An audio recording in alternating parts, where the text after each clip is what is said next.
Let's all hop off the Blake Lively hate train just for 5 minutes while I share an article with you.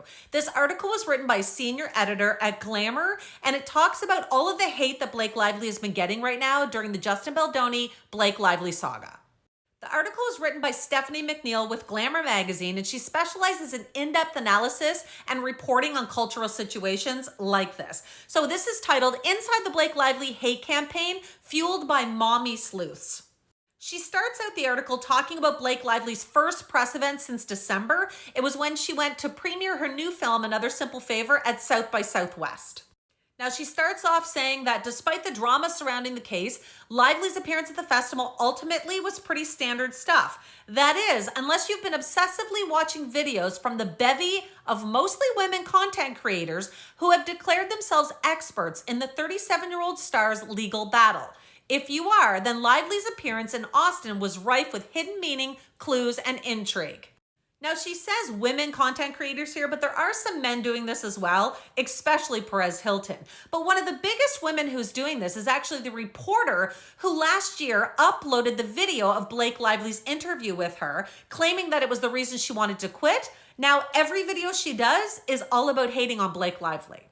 So the reporter starts off talking about Blake's dress. So it was a latex dress with a matching short sleeve coat, and she wore the coat out onto the carpet and then took it off to get pictures with all the press and things that were there. Now, people immediately started saying that she was narcissistic and that they couldn't believe she thought a costume change was needed for this premiere. Then she goes into what these creators are saying about Blake posing with her friend and co-star, Michele Morrone. They claim that they got these expert lip readers to read Blake's lips and that she made some sort of inappropriate joke about her braless dress and embarrassed Morrone to quickly look away. One person says, "Call me crazy. She does this on purpose, both to enrage her husband and torment these terrified men." And these smiling fans that Lively took photos with before the screening? Fake, say the experts, hired by the actress herself. In fact, one fan seen taking photos with Lively, they claim, is actually the wife of film's director Paul Feig. In actuality, they say the carpet was not filled with fans, but protesters, holding signs outside the theater in support of Baldoni to the extent that Blake Lively was terrified to walk the red carpet. It was also being said that Anna Kendrick hates Blake Lively, even though this has already been debunked by the actual director himself, Paul Feig, numerous times. But the conspiracy theories, rumors, and criticisms tied to Lively at the Another Simple Favor premiere pale in comparison to the theories that this group of obsessives have been circulating widely online since Lively's legal battle against Baldoni began. While some men are jumping on board, the most popular of these creators, which range from nobody's doing voiceovers to far-right provocateurs like Candace Owens and Megyn Kelly, are women speaking to other women. Owens even coined a term for her audience who spend their free time investigating Lively's alleged bad behavior via TikTok in order to ruin her reputation. She's now calling them mommy sleuths. That's where the author got the title for this article. Then she gives us some of the examples of what these online creators are saying. Lively's been accused of lying about a relationship with her deceased Gossip Girl co-star Michelle Trachtenberg to get sympathy for her legal case, of sexualizing breastfeeding in order to trick Baldoni into looking at her breasts, and horrifying the cast and crew of Gossip Girl by constantly burping and farting on set. One creator diagnosed Lively with a delusional obsession with the characters she plays called immersive identity distortion. They say she's a narcissist, has profound mental health issues, and is a liar. And it's only these citizen detectives who are brave enough to report the truth. Watch these videos long enough and you could believe there is an entire pro-Lively cabal controlling the whole internet, suppressing any content that dares criticize her. The creators have claimed that Lively's husband, Ryan Reynolds, is watching all their videos and working to personally scrub the content from the internet with the help of Lively's new crisis PR rep, Nick Shapiro, who once served as deputy chief of staff for former CIA director John Brennan. And they're saying that he's able to do this because he has now harnessed the power of the American spy agency. She quotes one self-proclaimed citizen journalist on Instagram who said about Shapiro, "I assume they are working on strong-arming citizen journalists to stop speaking on the issue. What just blows my mind is how platforms can promote free speech, then give in to bullies like this. What we are seeing in real time is how people with money and power manipulate headlines, Google, and social media apps to feed you a very specific narrative." I'm just going to say it. This isn't normal, and it's about more than just Blake Lively. Since hashtag MeToo exploded into public consciousness in 2018, an online war has succeeded in erasing many of the gains made by the movement.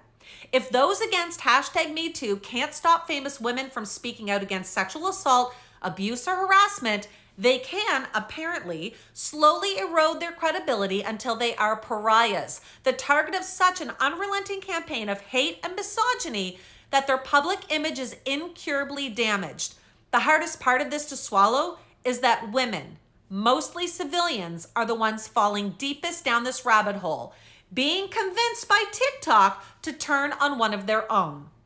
Hashtag MeToo was an attempt to change the narrative, to believe women when they say they've been victimized by men without caveats. It was an effort to shed the idea of the perfect victim, to accept that a woman can be sexually or physically assaulted no matter how powerful she may be. But less than a decade later, it's never been more dangerous to accuse a high-profile man of abuse. Lively's reputation is in tatters. Amber Heard, whose case is often being compared to Lively's, faced such unrelenting online torment when she battled her ex-husband Johnny Depp in court over assault allegations that she left the country. As time goes on, the creators who made a name for themselves by becoming experts in both cases are only growing more powerful and emboldened. Kirsty Flaw. It doesn't feel like an accident that the path they are leading their new followers down goes straight to the far right at a time when women's rights are as precarious as they've been in decades. Take Jessica Reed Krause, the former mommy blogger known as House and Habit Online. Krause began posting pop culture blind items and tea about Armie Hammer and eventually about Depp versus Heard, becoming one of the most prominent citizen journalists covering the case. She's since paralyzed that viral fame into a new life as a far-right provocateur, wholeheartedly embracing Donald Trump and Robert F. Kennedy Jr. during the 2024 campaign. Her online content, which Elle dubbed InfoWars for Wine Moms, made her one of the most influential creators of the election, according to Wired, especially for women.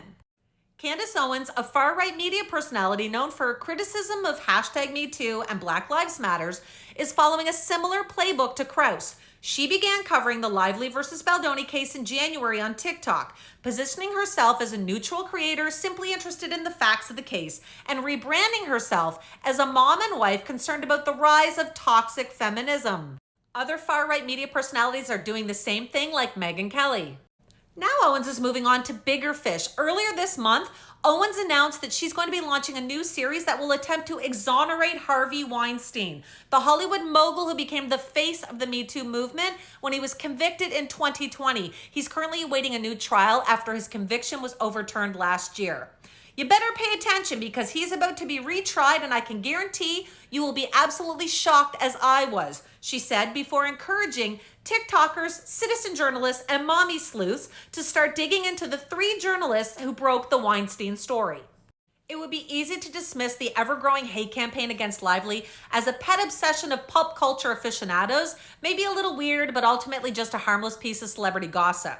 But we don't live in a vacuum. Instead, we live in a world where women's reproductive and civil rights are under assault by far-right misogynists who'd love to see our privileges dismantled, where a convicted sexual assaulter is the president and multiple members of his cabinet have also faced allegations.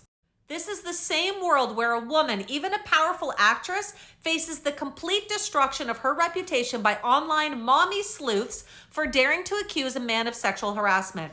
Lively isn't the only person who this harms. Once you dehumanize one woman, you can dehumanize them all, and that impact is far greater than any celebrity legal battle. I know that was a lot, but it's important to hear both sides of things. And when you hear what happened and what people were saying about Blake's appearance at the South by Southwest premiere, it's got to make you stop and wonder, what's with all the conspiracy theories? What's with all the hate and making things into something it wasn't? Whether you're Team Blake or Team Justin, you know I want to hear your thoughts. Just keep it respectful because I will delete or block when needed.